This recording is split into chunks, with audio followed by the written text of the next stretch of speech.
Hello everyone, welcome back to IGNOU exams. आज मैं आपको इग्नू के course BEGG 171 media and communication skills करवाऊंगी। इस बुक में गाइस आपके पास में टोटल 4 ब्लॉक्स हैं, जिसके 2 ब्लॉक मैंने करवा दिए हैं, फर्स्ट और सेकंड ब्लॉक। आज हम इसका 4th ब्लॉक करेंगे और 4th ब्लॉक में भी 2 यूनिट्स मैं करवा चुकी हूँ। 3rd यूनिट का भी चेक योर प्रोग्रेस 2 तक मैंने कंप्लीट करवा दिया था। आज हम चेक योर प्रोग्रेस 2 के बाद में कंटिन्यू करेंगे। आज की जो वीडियो है उसका फर्स्ट जो टॉपिक है वो है ईमेल। लेकिन यहाँ से मैं ना आपको पूरा इंट्रो नहीं करवाती हूँ, अभी पहले मैं चेक योर प्रोग्रेस बताती हूँ। उसमें क्या है कि आपको ना क्वेश्चंस का आइडिया लग जाएगा कि किस टाइप के क्वेश्चंस आपके एग्जाम में आएंगे। तो आज हम चेक योर प्रोग्रेस 3 करेंगे। उसके बाद में आपको वैसे ना ये चेक योर प्रोग्रेस अटेम्प्ट करने के बाद में गाइस कुछ भी इस यूनिट में तो नहीं बचा है कि आपको पढ़ना बाकी रह जाएगा, और किसी में अगर रह जाता तो वो मैं आपको बता देती हूँ। नाउ क्वेश्चन है, what do you understand by the term email. Email क्या होती है? तो पेज नंबर 31 पे इसका आंसर है। वैसे तो सोचिए, कभी जब आप मेल वगैरह करते हैं तो आपने कभी सोचा इसका मतलब भी आपसे पूछा जा सकता है। ईमेल क्या है? Advent of telephone service in 19th century revolutionise news gathering. Electronic mail, email को क्या कहते हैं? Electronic mail. या जैसे ई ज्ञान कोश है ना, तो आपने ऐसे इग्नू का ये कोर्स सुना होगा, तो ई जो वर्ड शॉर्ट फॉर्म में लिखा होता है इसका मतलब होता है electronic. Is doing the same thing in the 21st century. Reporters use email to contact hard to reach और रिलेक्टेंट सोर्सेज। मतलब जो रिपोर्टर्स का यहाँ पे आपको बता रखा है कि जहाँ पे पहुँचना बहुत मुश्किल था और कम टाइम में कोई चीज़ मैसेज कन्वे करना होता है तो आप ईमेल का वहाँ पे यूज़ कर सकते हैं। Even people who travel a lot make time to check their email. और जिनके पास में टाइम बहुत ही कम रहता है वो भी अपना टाइम निकाल सकते हैं ईमेल को चेक करने में, क्योंकि इसमें ज़्यादा देर नहीं लगती है। In fact email is a way of keeping in touch with the sources, exchanging ideas. Even इसमें बता रखा है कि बाकी जैसे सोशल साइट्स होती हैं उनके कंपेरिजन में ईमेल एक ऐसा वे है जो कि टच में रहने में हेल्प करता है, आइडियाज़ को एक्सचेंज करने में, चाहे आप कलीग्स के साथ करें या कम्युनिकेट करें अपने रीडर्स या व्यूअर्स के साथ में। तो ईमेल एक काफ़ी अच्छा सोर्स है इस चीज़ के लिए। तो ये आपके पास में फर्स्ट क्वेश्चन था। वैसे इसका आंसर सिर्फ इतना है, इलेक्ट्रॉनिक मेल, लेकिन फिर भी थोड़ा बहुत एक्स्ट्रा आपको पढ़ा दिया है और आप लिख लेना, क्योंकि एग्जाम पॉइंट ऑफ व्यू से ये इंपॉर्टेंट है। सेकेंड क्वेश्चन आता है, give the names of some email sites. आपको कुछ ईमेल साइट्स के नाम देने हैं, जैसे कि ईमेल साइट्स में क्या क्या है? gmail.com है, सबसे कॉमन है ये, जिसमें ऑलमोस्ट हर किसी की आईडी आपको मिलेगी। इसके अलावा भी और आपको यहाँ पे दे रखी है जैसे yahoo.com। तो ये यहाँ पे क्या है, और ईमेल साइट्स आपको गिवन है, 3-4 दे रखी हैं, आप यहाँ पे इनको लर्न कर सकते हैं। These are all free sites, और ये सारी की सारी फ्री साइट्स हैं। इसके बाद में नेक्स्ट आता है, what are the golden rules for email communication. जो ईमेल कम्युनिकेशन है ना, इसकी क्या गोल्डन रूल्स हैं? A reply to an email must always be sent. Attachment should be sent sparingly. The subject field should contains clues as the subject of matter the email. One must avoid capital letters and in email as that equivalent to showing a speech. मतलब यहाँ पे आपको ये बताना है कि अगर आप किसी से ईमेल के थ्रू कम्युनिकेट कर रहे हैं तो क्या क्या चीज़ें आपको ध्यान में रखनी पड़ती है ईमेल में कम्युनिकेशन के लिए। जैसे हर एक साइट पे ना कम्युनिकेशन का, अगर आप कोई भी साइट यूज़ करते हैं तो उनके अपने अपने रूल्स रेगुलेशंस होती हैं, जिसकी वजह से आप उसका यूज़ और इफेक्टिव बना सकते हैं। तो ऐसे यहाँ पे आपको ईमेल के भी कुछ यूजेस दे रखे हैं, जिसमें से ये वाला पॉइंट तो आप सबको ही पता होगा कि हमें जो भी ईमेल आईडी क्रिएट करते हैं, कोई भी ईमेल आईडी आप जनरेट करते हैं, तो उसमें आपको जो कैपिटल लेटर्स होते हैं उनको अवॉइड करना पड़ता है। मतलब कि इक्विवेलेंट स्पीच की तरह लगे, किसी एक पर्टिकुलर वर्ड को हाईलाइट नहीं करना पड़ता। तो यहाँ पे कुछ आपको गोल्डन रूल्स दे रखे हैं, 2-3 आप जो भी आप याद करना चाहें आप यहाँ से कर सकते हैं। इसके बाद में गाइस चेक योर प्रोग्रेस 3 का लास्ट क्वेश्चन आता है, what do you understand by the term BCC and CC। तो ये जो 2 टर्म्स हैं इनका क्या मीनिंग होता है? पेज नंबर 31 पे इसका आंसर मिलेगा आपको। वैसे तो ये सारे क्वेश्चंस ना बहुत शॉर्ट में है, मतलब इसमें इतना ज़्यादा कुछ नहीं लिखना है, लेकिन फिर भी मैंने आपको ना एक बुक में दिखा दिया है, जिससे आपको थोड़ा सेटिस्फेक्शन हो जाए कि हाँ ये चीज़ें गलत नहीं है।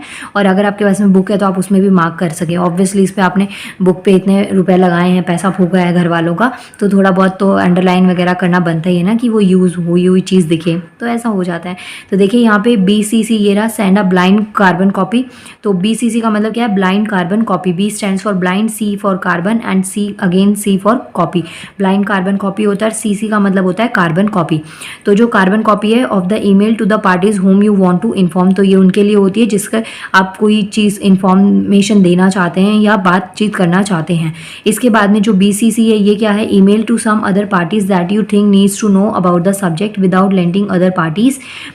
तो ये यहाँ पे 2 वर्ड्स हैं, एक तो CC जो आप इंटेंशन के साथ में भेजते हैं कि उनको पता ही होना चाहिए, और BCC जिनको आपको लगता है कि हाँ इनके अलावा भी और किसी को अगर आपको देना हो, कुछ पर्सनल नॉलेज हो, तो इन सब से रिलेटेड आपको यहाँ पे चीज़ें BCC में मिलेंगी। Send a blind carbon copy.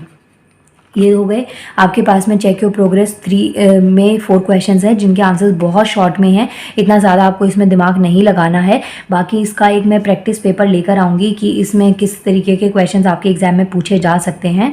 और देखिए हर एक यूनिट के लिए तो मैं प्रैक्टिस पेपर नहीं ला पाऊँगी क्योंकि इतना टाइम नहीं है, लेकिन हाँ एक कोर्स का प्रैक्टिस पेपर मैं डेफिनेटली आपको प्रोवाइड करने का पूरा ट्राई करूँगी कि इस कोर्स के जितने भी इंपॉर्टेंट क्वेश्चन हैं या प्रीवियस ईयर के पेपर्स को एनालाइज करके मैं कुछ क्वेश्चन की गैदरिंग करके आपको दे दूं, जिससे आप अपने एग्जाम में थोड़ा सा पढ़ पाएँ और इस चीज़ों को स्कोर कर पाएँ।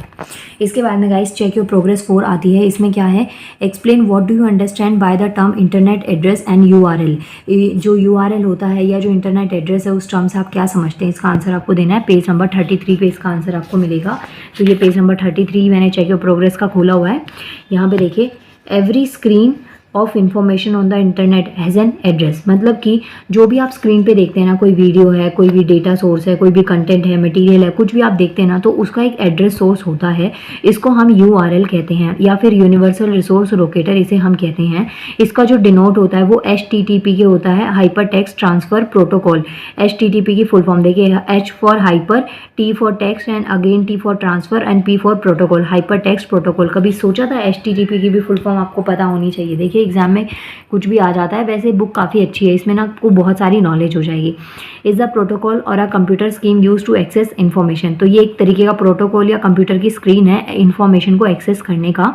This protocol allows computers to move information, जो ये प्रोटोकॉल है इसकी हेल्प से जो कंप्यूटर है उनको इन्फॉर्मेशन को मतलब अलाउंस मिलती है, चाहे वो टेक्स्ट हो, कोई ग्राफिक्स हो, ऑडियो हो या फिर वीडियो हो अराउंड द वेब।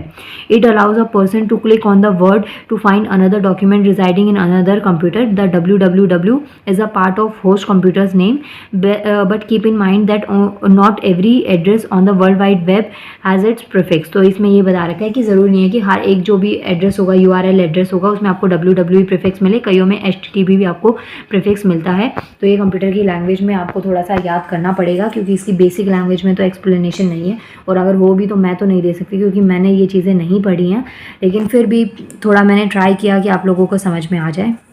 अगर नहीं आया तो आई रियली वेरी सॉरी, आप लोगों का टाइम मेरी वजह से वेस्ट हो गया वीडियो सुनने में, और अगर आ गया तो बहुत अच्छी बात है, मतलब मुझे खुशी हुई इस बात की।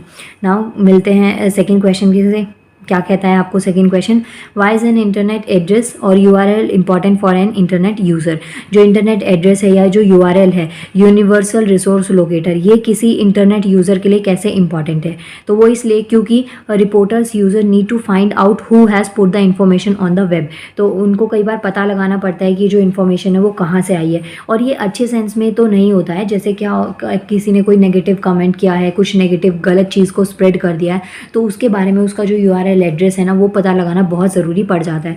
तो ये एक प्रोटेक्टिव स्टेप हो सकता है इफेक्टिव वे में। This can give them an idea on the reliability of the information, तो इससे एक आइडिया भी जो आपको इन्फॉर्मेशन प्रोवाइड की गई उससे रिलेटेड आपको आइडिया मिल जाता है। सो ये हो गया आपके पास में चेक योर प्रोग्रेस 4 कंप्लीट हो गया गाइस। इसके बाद में देखिए चेक योर प्रोग्रेस 5 पे आता है, लेकिन इससे पहले थोड़ा सा और मैं आपको यहाँ पे बता देती हूँ। The process of surfing on the internet and finding information is facilitated by the search engines. यहाँ पे आपको ना सर्च इंजन्स का दे रखा है, देखिए ये हेडिंग है operating system, search engine, web browser and search engine. Search engines में क्या, जहाँ पे आप अपने डेटा को सर्च करते हैं, जैसे कि गूगल क्रोम, इस तरीके से। तो at present here is a variety of search engines but the most popular one is, आज के टाइम में ना बहुत सारे सर्च इंजन्स अवेलेबल हैं, और जो इसमें से मोस्ट कॉमन आपको दे रखा है वो है Google, which is use by the record number of internet visitors. मतलब इस पर एक बहुत बड़े अमाउंट में, बहुत बड़े नंबर में लोग इसको विजिट करते हैं। Indian search engines are not popular, मतलब जो इंडियन सर्च इंजन्स है वो इतने ज़्यादा पॉपुलर नहीं है। A very small proportion of internet visitors usage a Yahoo and MSN search engines, मतलब मतलब गूगल पे ज़्यादा विजिटर्स मिलेंगे एज़ कम्पेयर टू याहू और MSN। Microsoft has also introduce being a search engine. तो जो माइक्रोसॉफ्ट है उन्होंने भी एक सर्च इंजन को इंट्रोड्यूस किया, बिंग। अच्छा, ये जो क्वेश्चन है ना इस एग्जाम में इतना ज़्यादा इंपॉर्टेंट आपको लगे ना लगे, लेकिन जो वन डे एग्जाम्स होते हैं ना उनमें ये चीज़ें आपसे पूछी जा सकती हैं, कौन सा सर्च इंजन किस कंपनी का है। तो ये चीज़ आपको गाइस पता होनी चाहिए। और ये जो क्वेश्चन है ना, ये जो पोर्शन है, ये पैराग्राफ है, यहाँ पे और भी आपको सर्च इंजन गिवन है, इनको आप इस क्वेश्चन से रिलेट करेंगे। चेक योर प्रोग्रेस 5 आपको गिवन है। इसका सेकंड क्वेश्चन है give the name of some of search engine. तो कुछ इस सर्च इंजन के आपको नाम देने हैं। अभी मैंने एक पैराग्राफ आपको यहाँ पे बता दिया और कुछ के नाम मैंने यहाँ पे लिख दिए हैं, जैसे कि क्रोम हो गया, मोजिला फायरफॉक्स हो गया, इंटरनेट एक्सप्लोरर या गूगल। तो ये कुछ सर्च इंजन के नाम आपने यहाँ पे दे दिए हो। इसके बाद में फर्स्ट क्वेश्चन आता है why are search engines important for journalist और राइटर। जो सर्च इंजन्स है ना वो जर्नलिस्ट और राइटर्स के लिए क्यों ज़्यादा इंपॉर्टेंट होते हैं। तो इसका आंसर वैसे तो यहाँ पे मैंने बहुत शॉर्ट में लिख दिया है, लेकिन इस आंसर के लिए मैं आपको यही बोलूँगी कि आप एक बार ना यहाँ पे देखिए पेज नंबर 29 और पेज नंबर 30। यहाँ पे ये ना क्वेश्चन मैंने पहले वाले चेक योर प्रोग्रेस 2 में करवाया था। तो यहाँ से आप देखेंगे ना तो मैंने पूरा आंसर बहुत डिटेल में एक्सप्लेन किया है। इससे पहले वाली वीडियो में आप जाके चेक करिए, आपको इस आंसर को मिल जाएगा। और ये सारे पॉइंट्स मैंने उसमें सब कुछ समझा दिया था। नाउ आई होप ये यूनिट ख़त्म हो गई है ना। यस, ये गाइज ये यूनिट आपकी ख़त्म हो गई है, जिसमें टोटल 5 चेक योर प्रोग्रेस थे, मैंने कंप्लीट करवा दिए हैं।